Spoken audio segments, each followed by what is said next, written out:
नमस्कार दोस्तों, मेरा नाम है चंदन पोदार और आज हम बात करते हैं बिजनेस न्यूज़ सेक्शन के अंदर सबसे पहले जीएसटी काउंसिल की मीटिंग जो कि फ्राइडे को होने वाली है। लगभग 2 साल बाद जो है ये मीटिंग फिजिकल फॉर्म में होगी, इन पर्सन होगी, जब सारे जितने भी स्टेट्स हैं उनके मिनिस्ट्री ऑफ फाइनेंस के जो लोग हैं, बेसिकली जो लीडर्स होते हैं, वो आपस में मिलते हैं एंड ये मीटिंग कंक्लूड होगी। अब इस मीटिंग के अंदर जो मेन एजेंडा रहने वाला है उसके ऊपर जो गवर्नमेंट के सोर्सेज से न्यूज़ निकल के आ रही है और जो कि आज के न्यूज़पेपर बिजनेस स्टैंडर्ड में छपी है, वो मैं आपको थोड़ा सा एक्सप्लेन करना चाहूँगा।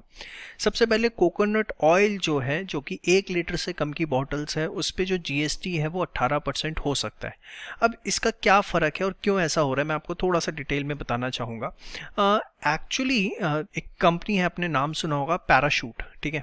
तो पैराशूट का जो नारियल का तेल है वो बड़ा फेमस है और बेसिकली कभी आप पैराशूट ऑयल जो आता है उसका जो डिब्बी होती है उस पर आप देखेंगे तो कभी भी उस पर हेयर ऑयल नहीं लिखा होता, उस पर लिखा होता है एडिबल ऑयल, ठीक है। एडिबल ऑयल मतलब खाने के लिए आप इसे यूज़ कर सकते हैं और काफ़ी जगह जो है उसको, जैसे हम सरसों का तेल यूज़ करते हैं, रिफाइन यूज़ करते हैं, वैसे उसे यूज़ किया जाता है।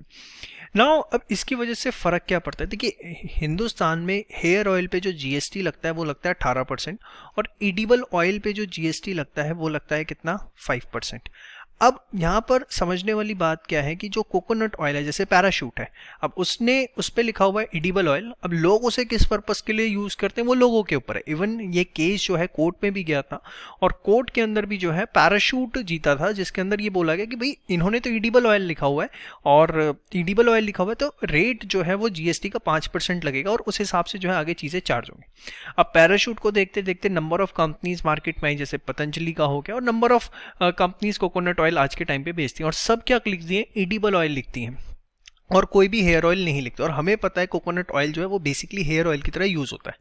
तो यहाँ पर डिपार्टमेंट को लग रहा है कि जीएसटी लॉस बहुत ज़्यादा हो रहा है क्योंकि एडिबल ऑयल लिखने से जीएसटी 5% हो रहा है। तो अब जो है इस पर काउंसिल मीटिंग में डिसाइड हो रहा है, हो सकता है, जिसके चांसेस बहुत हाई हैं, कि कोकोनट ऑयल अगर 1 लीटर से कम की बॉटल में पैक है तो उस पर जीएसटी 18% लगेगा, रिस्पेक्टिव ऑफ द फैक्ट उस पर एडिबल ऑयल मेंशन है या हेयर ऑयल मेंशन है। तो अगर ये अमेंडमेंट आ जाती है तो आप ही जो कोकोनट ऑयल है वो हमारा सीधा सीधा जो है 12-13% जो है वो महंगा हो जाएगा। ये जो है एक सबसे बड़ा चेंज, एक इन्फ्लेशन इम्पैक्ट जो है देखने को मिलेगा। मैं बहुत यूज़ करता हूँ कोकोनट ऑयल, तो मेरे लिए न्यूज़ ज़्यादा इंपॉर्टेंट है।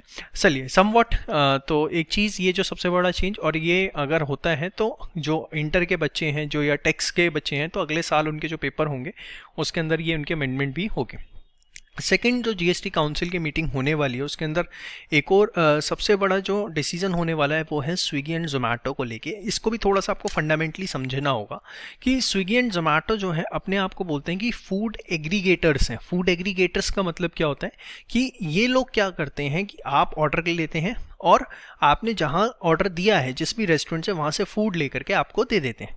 तो फूड एग्रीगेटर होने की वजह से कई बार होता क्या है कि ये अपने आप को बहुत जगह सेव कर लेते हैं। सेव कैसे कर लेते हैं, जैसे मेरे साथ एक पर्सनल इंसिडेंस मैं आपको सुनाता हूँ। मैंने स्विगी से ऑर्डर किया। अब हुआ क्या था, मुझे अच्छे से याद है, सबवे का वो केस था। तो मैंने वेजिटेरियन ऑर्डर किया और नॉन वेज जो है वो फूड आ गया। अब नॉन वेज फूड आ गया और गलती से एक टीम मेंबर ने, जो कि नॉन वेज नहीं लेते थे, उन्होंने वो खा भी लिया और खा के लगा बड़ा अजीब से, वॉमिटिंग वगैरह हुई। तो पता लगा कि अच्छा ये तो नॉन वेज था और चलो शुक्र है बाकी लोगों ने नहीं खाया था।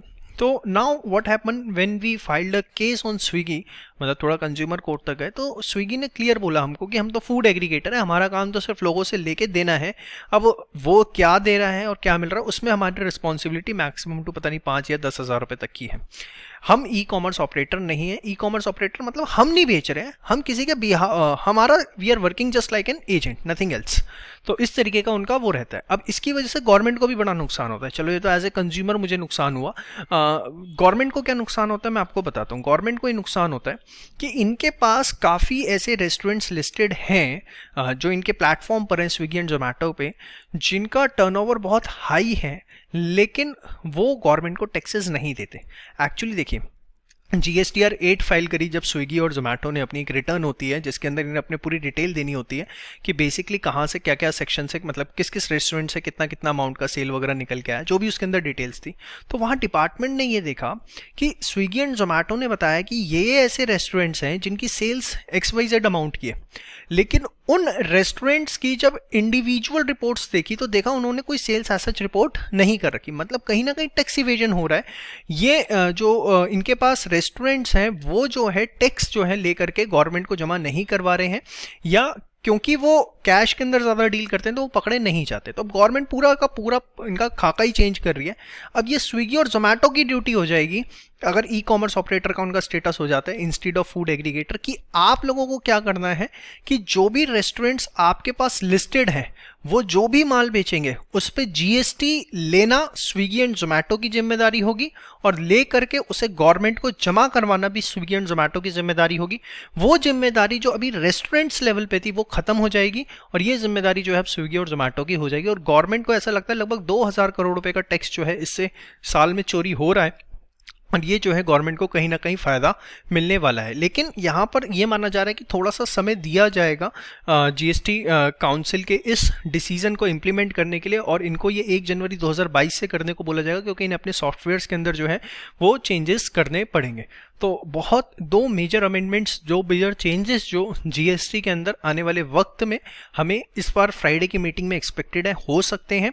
और अगर ऐसा होता है तो अगले साल 1 जनवरी 2022 से वो इम्प्लीमेंट होंगे। हमारे एग्जाम्स की अगर बात करें तो अगले साल जून या मई के अंदर ये एग्जाम में फिर हमें जो है देखने को मिल सकते हैं। इसके बाद नेक्स्ट न्यूज़ आई इंटरनेशनल पेमेंट स्पेस से। हमारे देश के central bank, reserve bank of India और सिंगापुर के MAS that is monetary authority of Singapore के बीच में एक MOU साइन हुआ है, या आपका एक एग्रीमेंट साइन हुआ है, जिसके हिसाब से अब इंडिया से सिंगापुर पैसा भेजना या सिंगापुर से इंडिया पैसा भेजना बहुत आसान होने वाला है। आप अपने मोबाइल फ़ोन का यूज़ करके UPI ID का यूज़ करके जो है ये पैसे भेज पाएंगे, and this will be possible from जुलाई 22। इससे जो फीस लगती है एक अच्छी खासी मोटी ताज़ा पैसे भेजने में, रेमिटेंसेस करने में, वो जो है कहीं ना कहीं कम होगी। इंडिया का मैं कहूँ UPI और मॉनेटरी अथॉरिटी ऑफ सिंगापुर का पे नाउ, जो कि वहाँ का आप UPI समझ सकते हैं, ये जो है अब अपने सॉफ्टवेयर डेवलपमेंट पे काम करेंगे, और इससे दोनों देशों के बीच में जो है आराम से इजीली जो है मनी ट्रांसफ़र हो पाएगा और लो कॉस्ट के अंदर ये पॉसिबल हो पाएगा। इसके बाद अगली जो न्यूज़ आई वो बहुत ही अच्छी न्यूज़ आई ADAG ग्रुप के लिए, अनिल धीरू भाई अंबानी ग्रुप। वैसे तो अनिल अंबानी की रिलायंस कम्युनिकेशन की बात करें, रिलायंस नेवल की बात करें, या इसके बाद रिलायंस होम लोन की बात करें, तो काफ़ी कंपनी जो NCLT में चली गई दिवाली, लेकिन इसके 2 बिजनेसेस जो हैं अब वो बहुत अच्छे निकलते हुए दिख रहे हैं, that is the are infra और आर पावर। और इसमें भी अगर मैं बात करूं तो रिलायंस पावर, अभी रीसेंट मीटिंग जो हुई, जनरल मीटिंग, अनिल अंबानी ने उसमें क्या कहा उसको पे ज़रा थोड़ा सा मैं हाईलाइट करना चाहूँगा। रिलायंस इंफ्रास्ट्रक्चर ने एक केस जीता है सुप्रीम कोर्ट में against DMRC, Delhi metro rail corporation, और उसके हिसाब से लगभग 7100 करोड़ रुपीस का कंपनसेशन जो है दिल्ली मेट्रो रिलायंस इंफ्रास्ट्रक्चर को देगा। एक्चुअली दिल्ली के अंदर जो एयरपोर्ट लाइन है एक मेट्रो की, वो जो है रिलायंस इंफ्रास्ट्रक्चर ने बनाई थी, ऑपरेट कर रहा था, लेकिन कुछ उसमें प्रॉब्लम्स हुआ, इसकी वजह से जो है रिलायंस इंफ्रास्ट्रक्चर का एक अच्छा पैसा उसमें डूब गया था। लेकिन अब फाइनल डिसीजन यह है कि 7100 का कंपनसेशन जो है दिल्ली मेट्रो को देना पड़ेगा, किसको? रिलायंस इंफ्रास्ट्रक्चर को। इसके अलावा लगभग ऐसी बातें हैं कि 10 से 15 हज़ार करोड़ रुपए के और कंपनसेशन केसेस जो है वो चल रहे हैं। अगर ये जीत जाती तो सारा पैसा रिलायंस इंफ्रा पे आएगा। रिलायंस इंफ्रा जो है अब सारा का सारा फोकस अपना पावर सेक्टर के ऊपर डालना चाहता है, एनर्जी सेक्टर के ऊपर डालना चाहता है। अभी रिसेंटली लगभग 1350 करोड़ रुपए की नई इन्वेस्टमेंट जो है इनकी एक कंपनी है रिलायंस पावर, उसके अंदर की गई। वैसे दोनों अलग अलग कंपनीज हैं, आर इंफ्रा अलग है, आर पावर अलग है। रिलायंस इंफ्रा के एट प्रेजेंट रिलायंस पावर के अंदर 24% शेयर है, जो कि वो बढ़ के आने वाले वक्त में 38% होने वाले हैं। रिलायंस इंफ्रा ने अभी जो है 1350 करोड़ रुपए की फ्रेश कैपिटल रिलायंस पावर में इन्फ्यूज भी करी थी। लगभग 6000 मेगावाट की कैपेसिटी जो है आज के टाइम पे रिलायंस पावर के पास है, और लगभग 3200 करोड़ रुपए का नया एडिशनल कैपिटल एक्सपेंडिचर ये करने जा रहे हैं। ये जो पैसा आएगा दिल्ली मेट्रो की तरफ से रिलायंस इंफ्रा को, या फ्यूचर में जो भी कंपनसेशन आता है, इससे ये कंपनी को डेट फ्री करने हैं। रिलायंस इंफ्रास्ट्रक्चर पे मार्च 2021 की जो हम बैलेंस शीट देखते हैं तो उस हिसाब से 14260 करोड़ रुपए का डेट है, और अगर ये डेट यहाँ पे रीपे हो जाता है तो रिलायंस रिलायंस इंफ्रा पे बर्डन कम होगा, या मैं कहूँ इसका कुछ पार्ट भी अगर पे कर दिया जाता है और बाकी रिलायंस पावर में इन्वेस्ट किया जाता है तो ओवरऑल उस बिजनेस को बहुत बेनिफिट मिलने वाला है। तो एक चीज़ मुझे जहां ऑल टुगेदर समझ में आ रही है ये पूरे के पूरे एनालिसिस के बाद, ये कि अब अनिल अंबानी का कहीं ना कहीं विजन जो है बड़ा क्लियर है कि I have to focus on the power sector only, that is my key area, instead of doing the diversification in the multiple areas, जिसकी वजह से उनका सारा का सारा जो है मैं कहूँ कूड़ा हो गया, इमेज भी गई, पैसा भी गया, इज्जत भी गई। तो वो सब चीज़ें जो है कहीं ना कहीं अब कंसोलिडेट करके वो पावर सेक्टर पे फोकस कर रहे हैं और कहीं ना कहीं चीज़ें उस हिसाब से इंप्रूव होती हुई भी दिख रही हैं। तो if someone is interesting in investing the amount for a long period, so this is the very good share, Reliance Power, it's not Reliance Infra, the Reliance Power is the very good share to invest with a target of 10 years, क्योंकि एक बहुत अच्छा जो है अब future में scope दे सकता है जिस हिसाब से कंपनी अपने डेट्स वापस करे, जैसे 3100 करोड़ का 2020-21 में वापस किया, 3200 करोड़ पे 21-22 में दे आर प्लानिंग, और उसके बाद इनका डेट इक्विटी रेशियो जो है 1.8:1 हो जाएगा, जो कि इंडस्ट्री में पावर सेक्टर में सबसे बेस्ट होने वाला है। तो ये थी रिलायंस इंफ्रास्ट्रक्चर की न्यूज़। आज की पूरी बिजनेस न्यूज़ का सेक्शन कैसा लगा कमेंट सेक्शन में ज़रूर बताइएगा। पीपीटी आप हमारे टेलीग्राम चैनल से ले सकते हैं। जय श्री श्याम।